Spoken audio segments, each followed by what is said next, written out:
Assalamu alaikum rahmatullahi wa barakatuh, everybody. This is me, your host, Preacher Moss, the host of the SOS show. Hope everybody's having a blessed day. We are Sunday, day two into Ramadan, day one for some folks.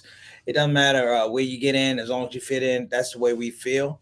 And again, want to thank everybody for their patience yesterday. We trying to do shows like we did yesterday and trying to really reintroduce what we used to do in the past. What is interesting is that it does take a little bit of time. It does take a little calibration. So shout out for everybody and their patience. We will be talking about a little bit about Jews too momentarily. We're going to make sure that we take our moment. We take a little bit of time to acknowledge some things. We had some shooting deaths. Unfortunately, I don't know why this happens. Not even during the month of Ramadan, why it happens, period. Of people who will just have this unresolved anger and rage, and they lash out, and it hurt innocence.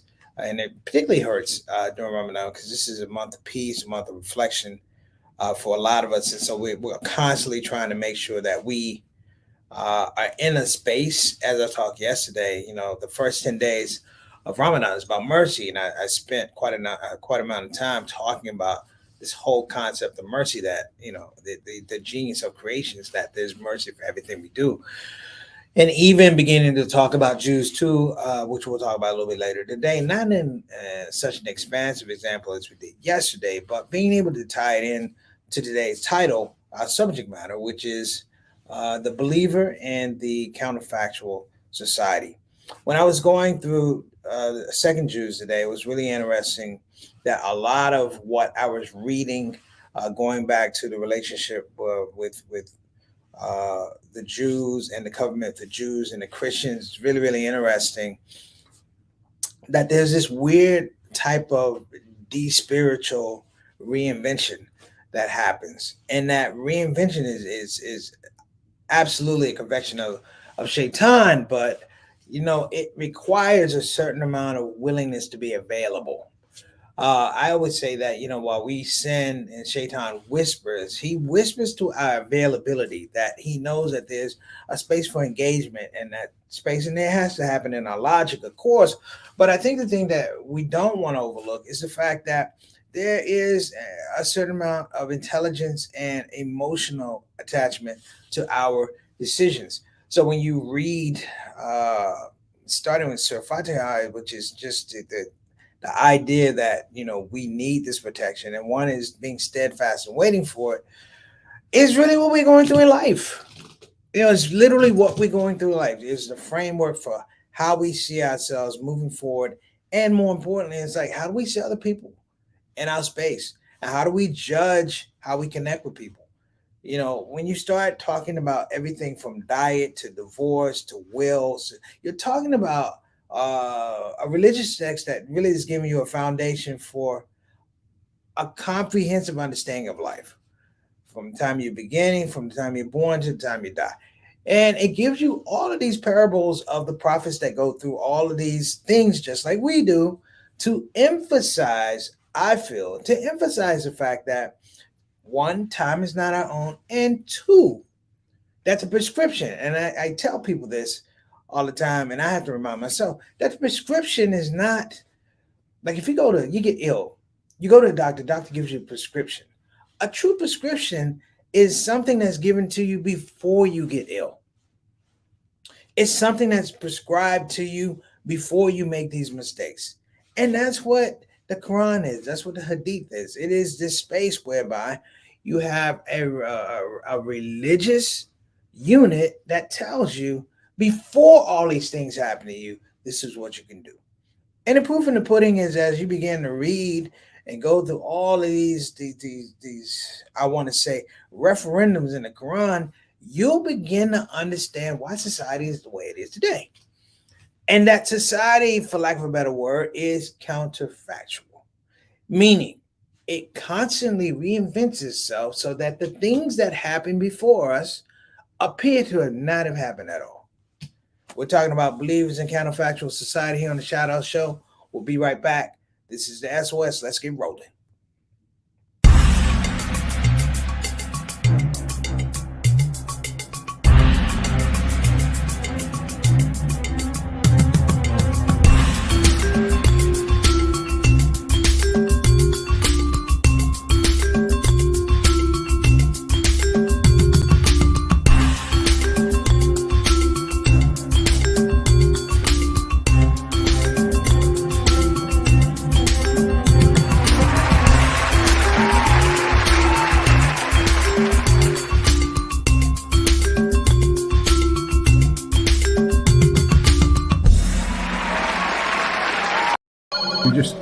We just need help. Imagine if there wasn't an olive branch. Muslim Family Services at your command. The people who help people have to say, we need your donations, don't delay. We all have struggles from time to time, but leaders dedicated is what you find. Before another person sheds a tear, support Olive Branch, you don't have to fear. Olive Branch Muslim Family Services. Action you can see, compassion you can feel. Sing it with me. Ooh. Ooh.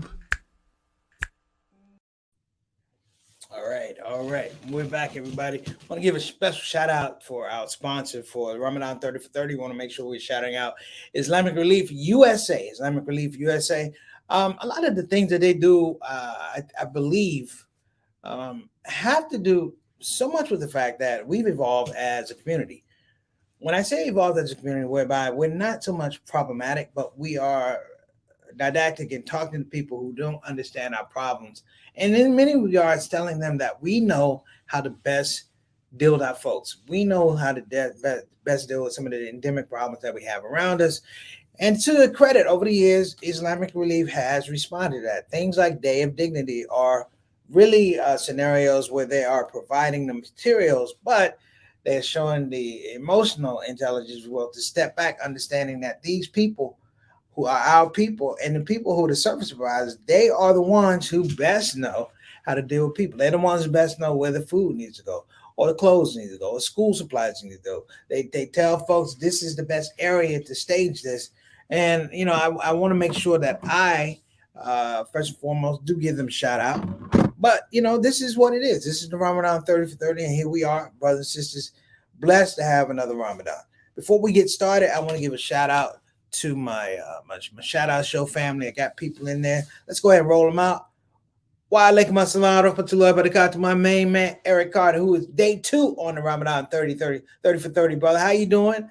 Ramadan Mubarak. We appreciate you. Next up,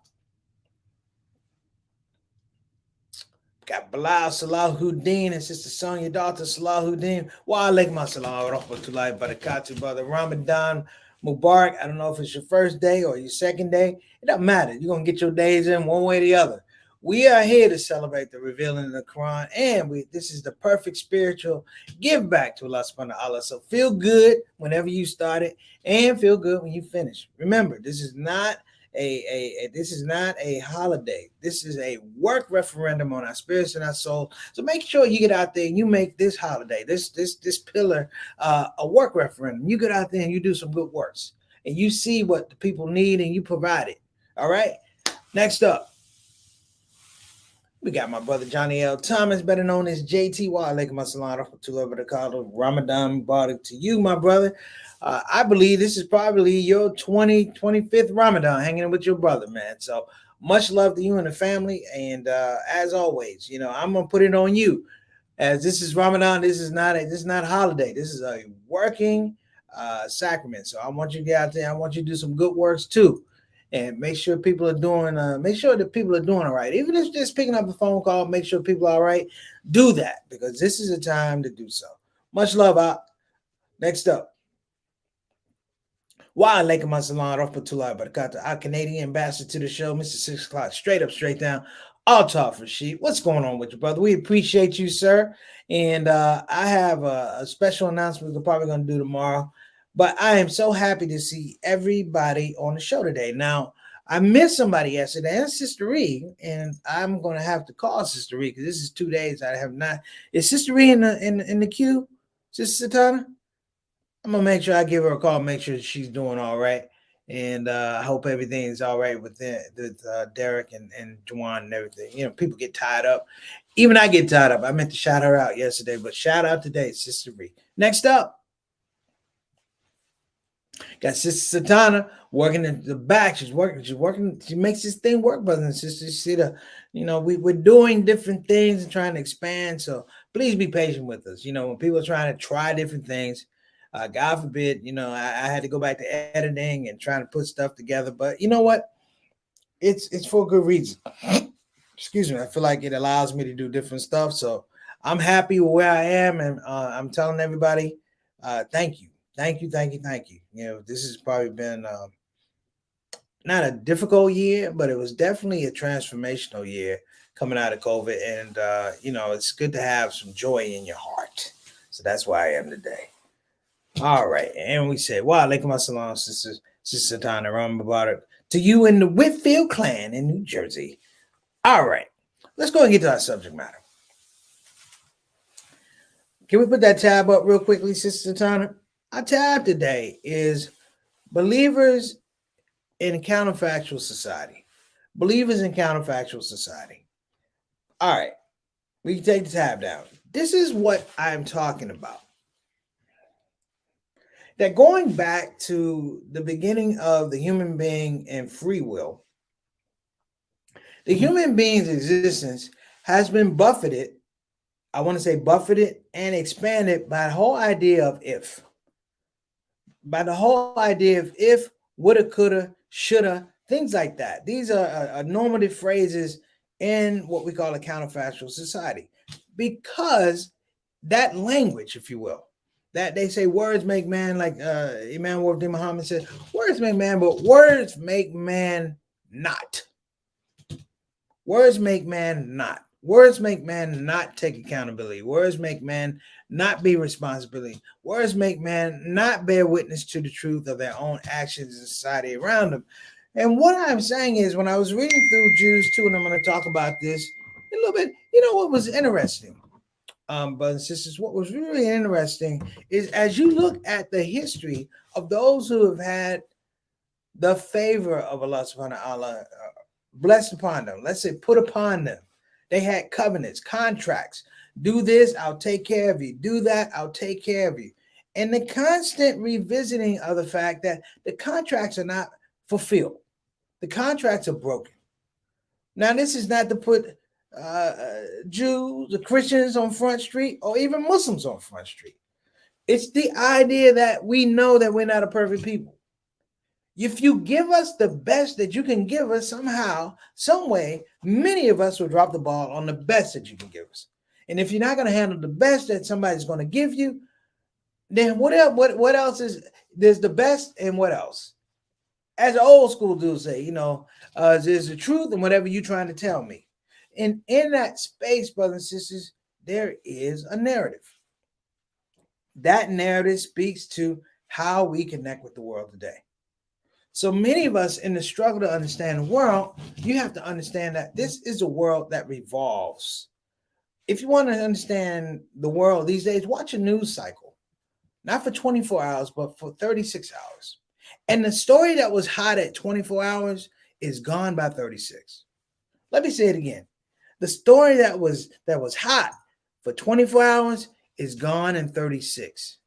We literally saw that with the Will Smith slap. For a minute there, we totally forgot about Ukraine. And if you forgot about Ukraine, you definitely forgot about Afghanistan. You weren't even talking about Africa. We're talking about the things that populate our minds and titillate the thoughts. Because when you really start believing about this, the genius of shaitan, Shay, if you will, the genius of Shay is the fact that Shay can get an entire society to not even acknowledge the history that came before them. Let me repeat that. You can get an entire society to believe that what happened to them didn't happen before, that somehow they have not repeated their mistakes, that somehow even progress that they had is due solely to their own invention, their own innovation. And innovation clearly speaks that you are a thief, a halal thief, but you realize how to do something differently, but you don't produce the materials and the units and the mechanisms to do it. If I drove a car backwards 100 miles, people go, I'm a genius. But they'll say he's a genius because I drove the car 100 miles. Not a genius because I actually made the car. Or the steering wheel, or the mirror, or the gas pedal. We forget those things. In a society that's counterfactual, people have become trained to forget. We literally talk about social justice these days without talking about people are reinventing history. by not acknowledging history. That you have people who march with tiki torches like the German SS, and people who write the word N word, and black folk being gunned down in the street and choked out in the street. This is the 60s. That's not a documentary that you're watching. That's history, a variable representation of history. And over and over, we began to see that folk are not necessarily feeling that. So listen, I want to make sure that I don't go over today because I know I went over yesterday, and we're only doing a half hour. Just so you guys know, we only do a half hour. We do a half hour the rest of the week, but for Saturday we do an hour, so it goes pretty quickly. So let me make this point, and I hopefully I can clear this thing up. The challenge of the believer, in many regards, is to really lock in and acknowledge these prescriptions, the things that are prescribed for you, the things that are there for you before something happens to you, which in many regards gives you an opportunity to change the nature of your opportunities and your options. Per se, a forecast.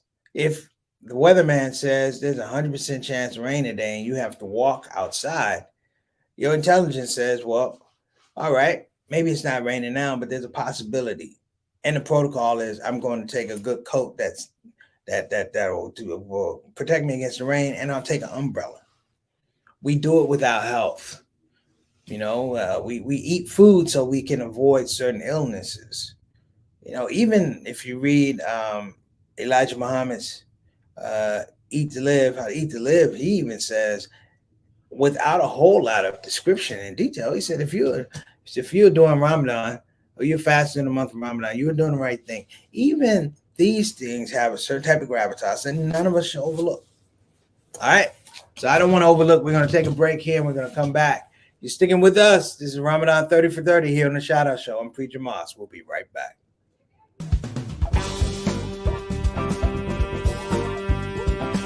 Hey, babies. Welcome to Radio WCUC, Convenient Urgent Care, home of the smart patient. This is DJ What It Do. You know what time it is. It's the top of the hour, and the request lines are open. You know what you want to hear. I know what you want to hear. Operators are waiting. I just got to hear Don't Get the COVID.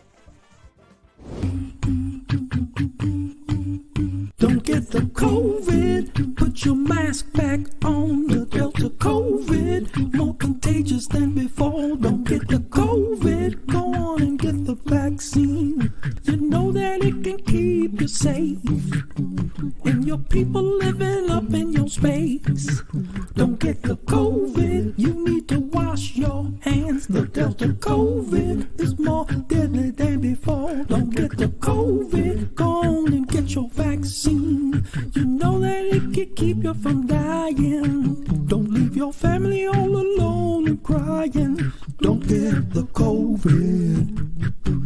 We invite you to join our fight against COVID and against misinformation. It's time to listen to the doctors and trust the science. When I think of people dying that don't have to die, it makes me sad. Now is the time to be sober. Together we can make this thing over. Let's fight the COVID. Convenient urgent care, home of the smart patient. All right. Thank you guys so much for coming back. We've got some more people. We're going to give a shout out to Mama San, Mary Moss, talking about hello, shout out family, SOS family. Let's go ahead and put her up there. And I'll keep an open mind. Let's give a shout out to Sister Aika all the way from Indonesia. Wa alaikum assalam wa rahmatullahi wa barakatuh. Ramadan Mubarak. So we're going to keep this thing rolling because I'm trying to keep a little discipline in myself, brothers and sisters. Had a great call today. Brother I haven't talked to in a long time.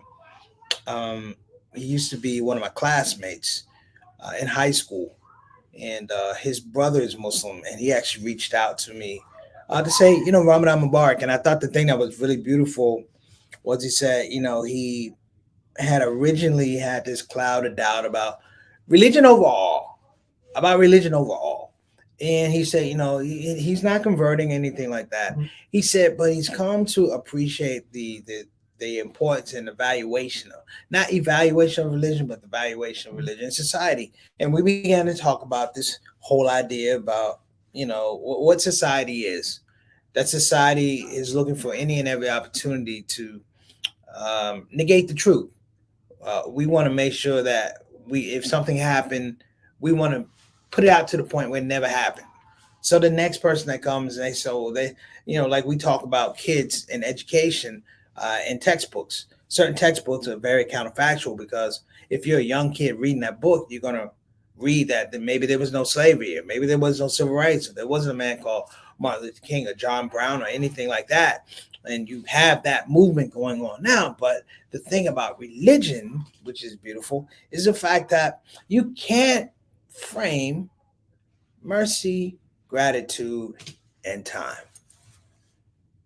Joe Stow's ideas, brothers and sisters, in Jews too, is an interesting concept because uh, even in Christianity, it has it. But this thing is really interesting because Jews do, and when you get towards the part about divorce and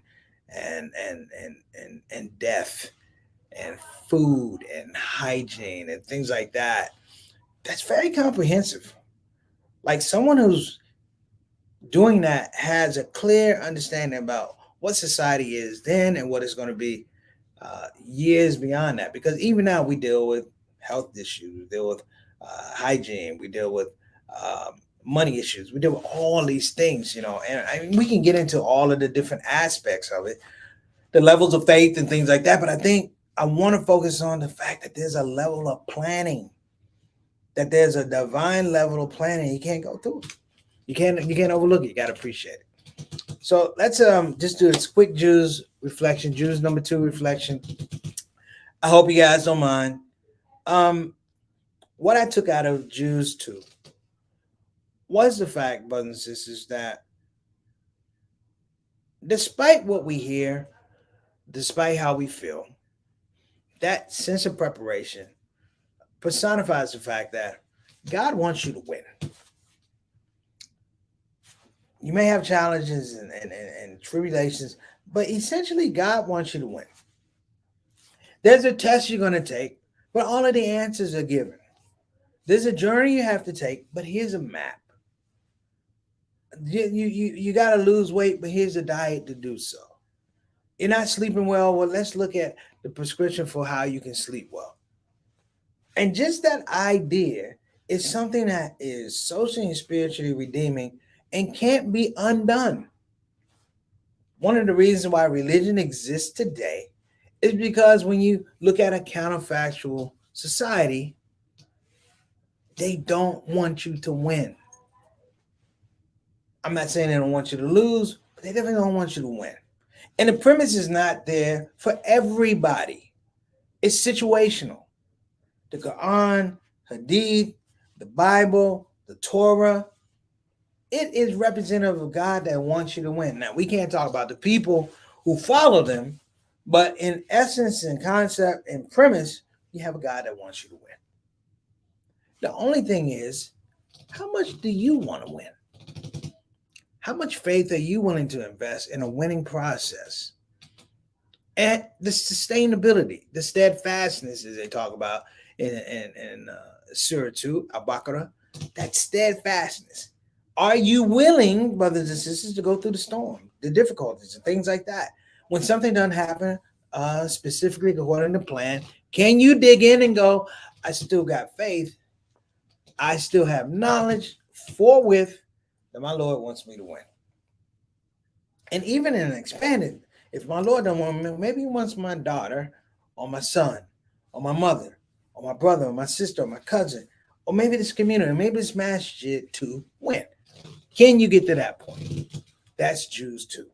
Clearly understanding when you wake up in the morning, somebody has a prescription for you and it's a winning prescription. All right. Let's get to the wrap.